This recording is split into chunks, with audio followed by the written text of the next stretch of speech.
who is going to tell us, for now, the server side, tell us how to write an efficient web server in Haskell.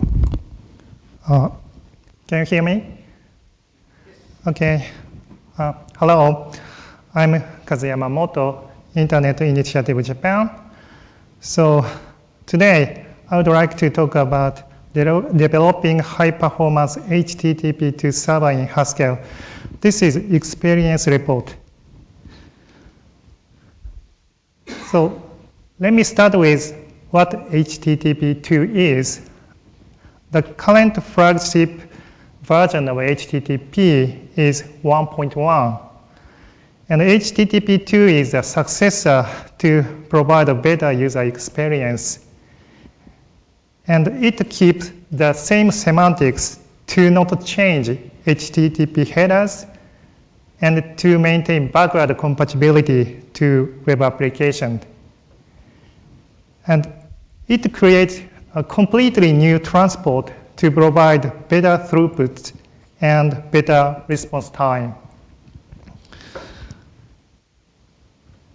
So seeing is believing. So let me show you a demonstration on HTTP 1.1 versus HTTP 2.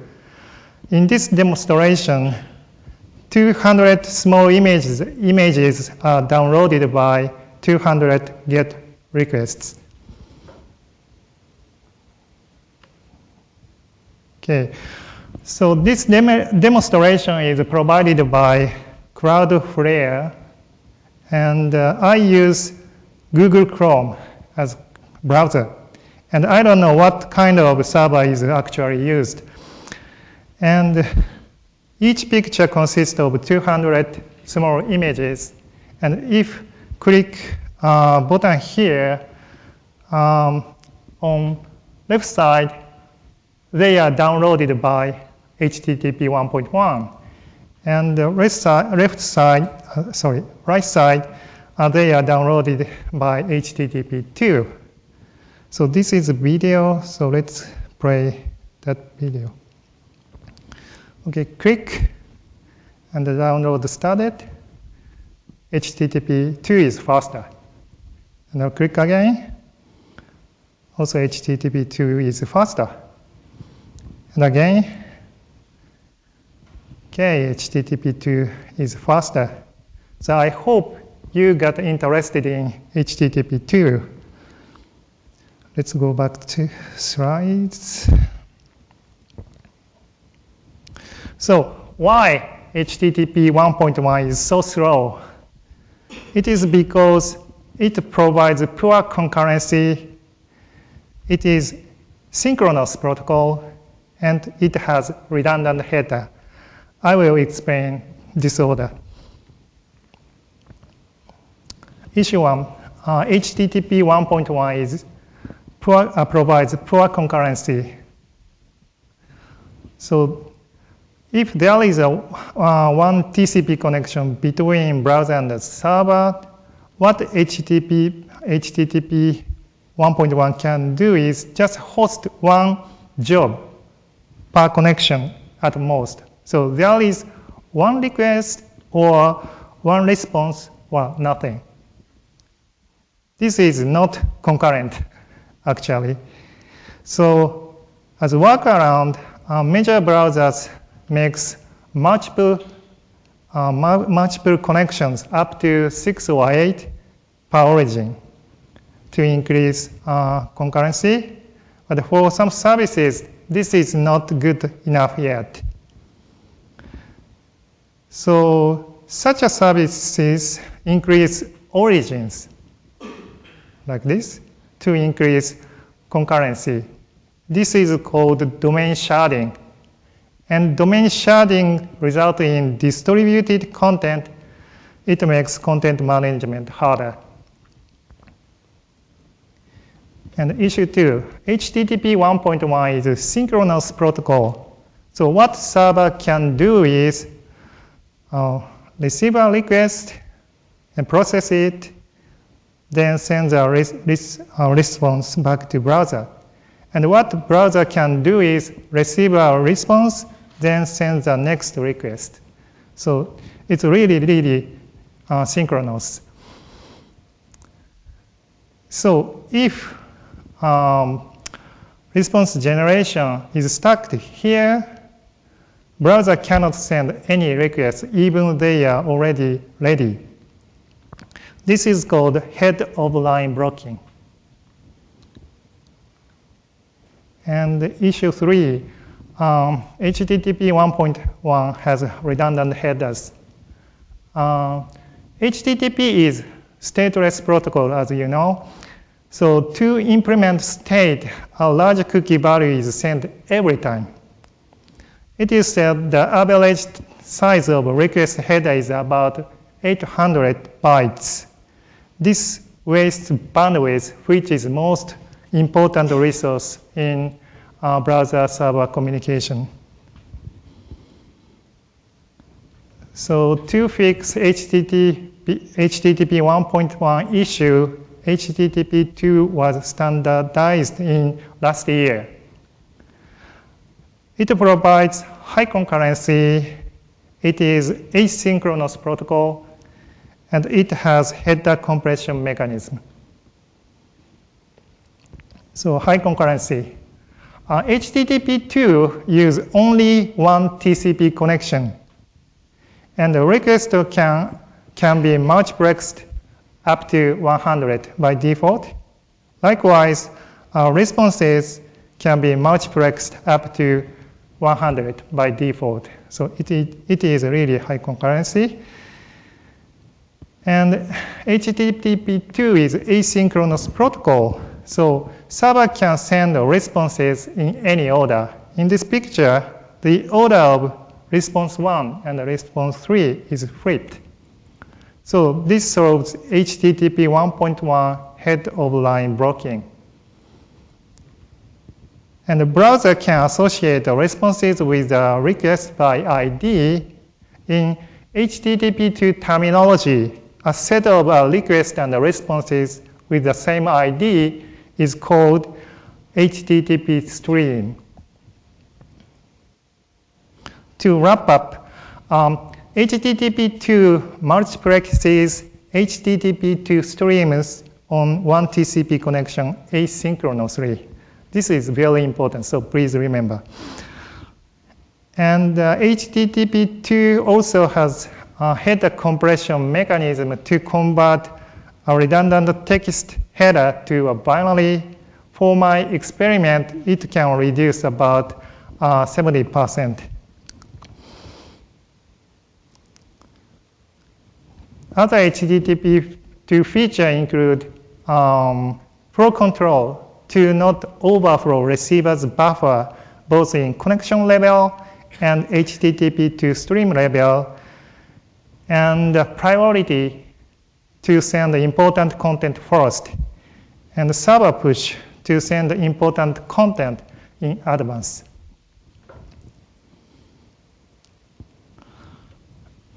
So since there is only one TCP connection between browser and server, if without priority, unnecessary resource would occupy the bandwidth.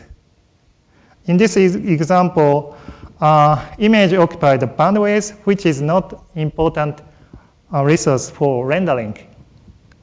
CSS is much more important. So HTTP2 provides frames and priority. So each content divided into frames, and higher priority is given to important resources. So CSS is delivered first. Okay. This picture illustrates the current status of major browsers. This line is current version, and green means full support of HTTP2, and lime green means partial support of HTTP2. So almost all major browsers support HTTP2 already. So this means that HTTP2 is not next generation protocol, but current protocol. So it's right time to support HTTP2 in Haskell, and I actually did it. This slide summarizes contributions of my study. For header compression, I found techniques to achieve high performance. And for priority, I identified a proper data structure for HTTP2 priority queues in Haskell. And these are implemented in the HTTP2 library, which is already on Hackage. And for server implementation, I showed an example server architecture to make use of lightweight thread. This is implemented in Warp, which is a high-performance server library written in purely Haskell. Today, I would like to concentrate on the topic of server implementation with lightweight threads. So remember that common tactic for simple application protocols such as HTTP 1.1 is one lightweight thread per connection.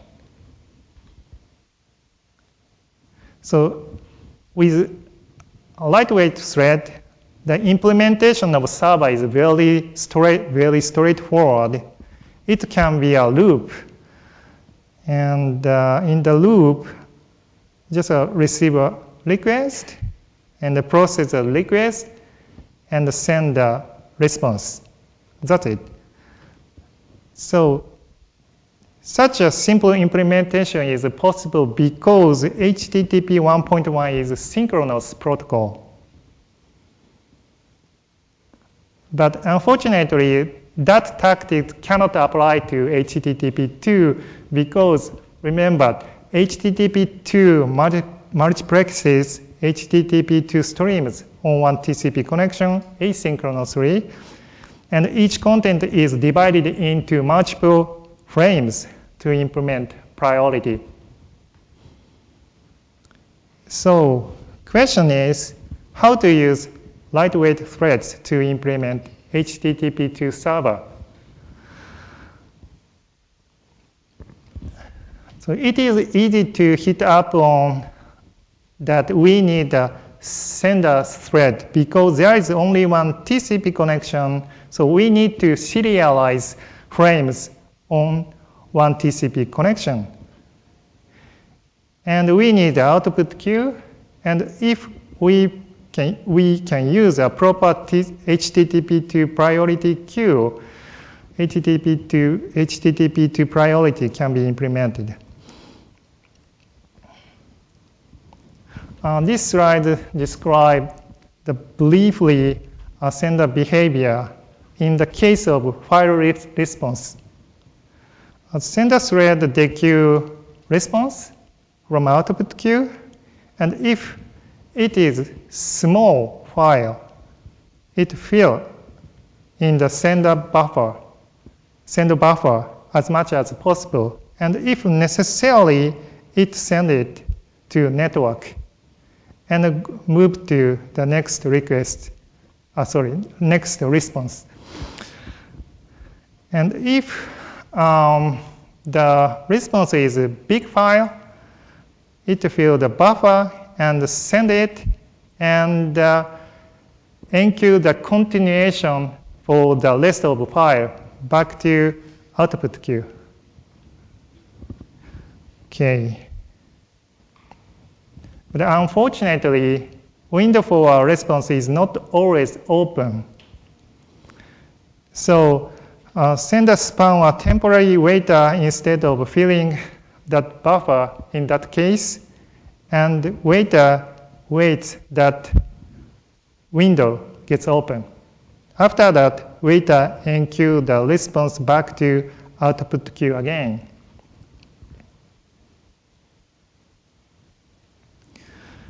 In symmetric fashion to sender, we need a receiver. So what receiver do is just pass request and enqueue them into input queue like this. Okay, so far so good. So question here is how to organize the component between input queue and output queue. So my answer is one lightweight thread per HTTP2 stream. But it appears that on-demand spawning of worker thread is slow, so I introduced the worker pool.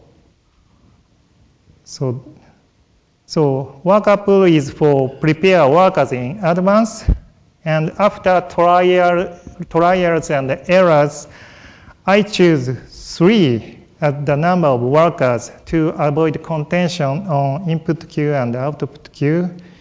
And there is also another thread called timekeeper, because a worker would be stacked. In that case, timekeeper sends a signal to worker to let the worker to move next request.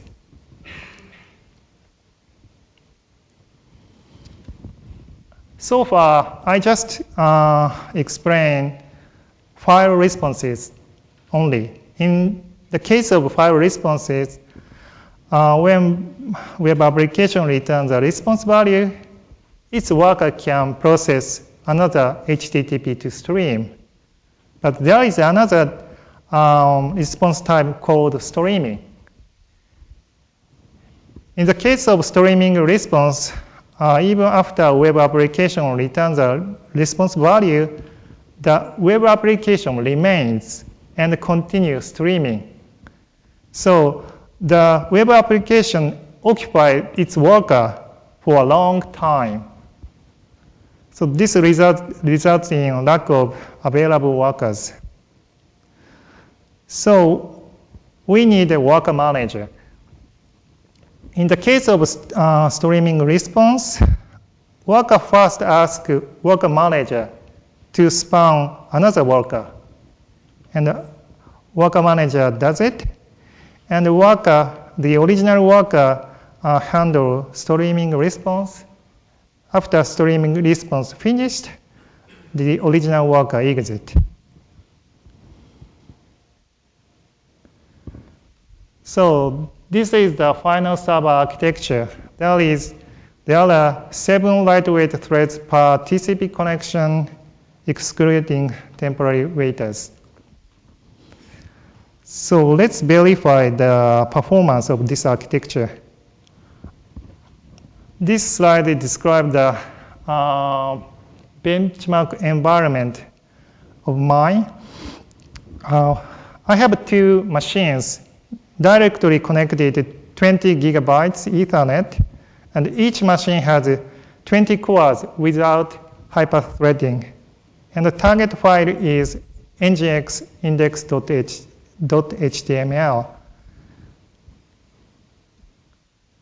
Okay, so I measured the throughput with h2 load command. This is a very good command. And in this graph, y-axis is throughput, requests per second, and x-axis is the number of core. First of all, let's compare HTTP2 implementation in Haskell and HTTP 1.1 implementation is in Haskell. This one and this one. Oh, this one. So a warp means very simple web application on the warp. So as you can see, HTTP2 implementation in Haskell provides much better performance. Even that architecture is very complicated. And next, let's compare the HTTP2 implementation in C and the Haskell. I use NGX as a C implementation, and I use a Mighty for Haskell implementation. Mighty is the practical server based on WAP. So red one and lime green one. And on small number of cores, Nginx provides much better throughput. But on many cores, Haskell implementation can provide better throughput. Okay, that's it.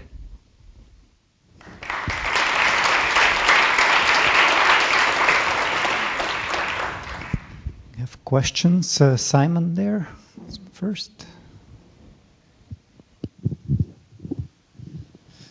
Hi.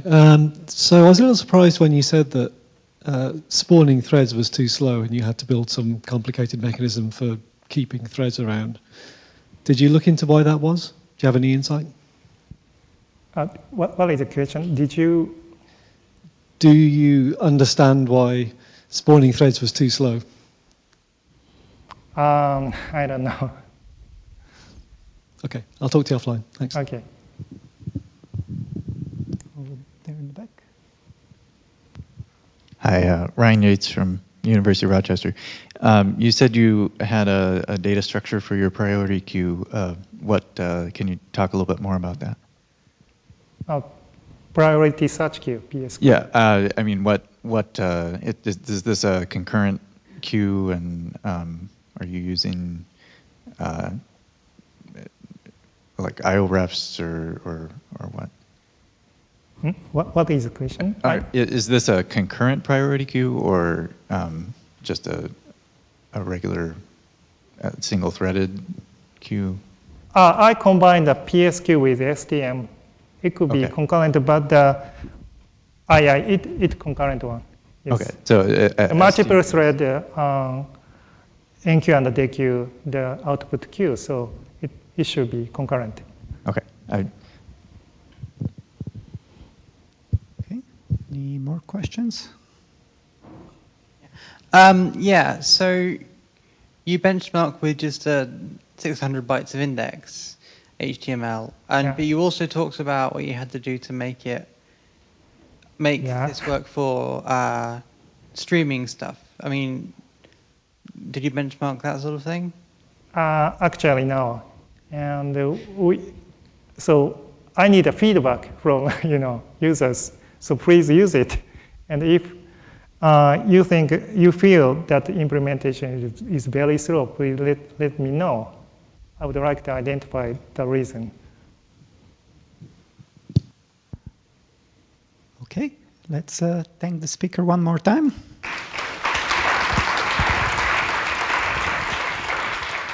And this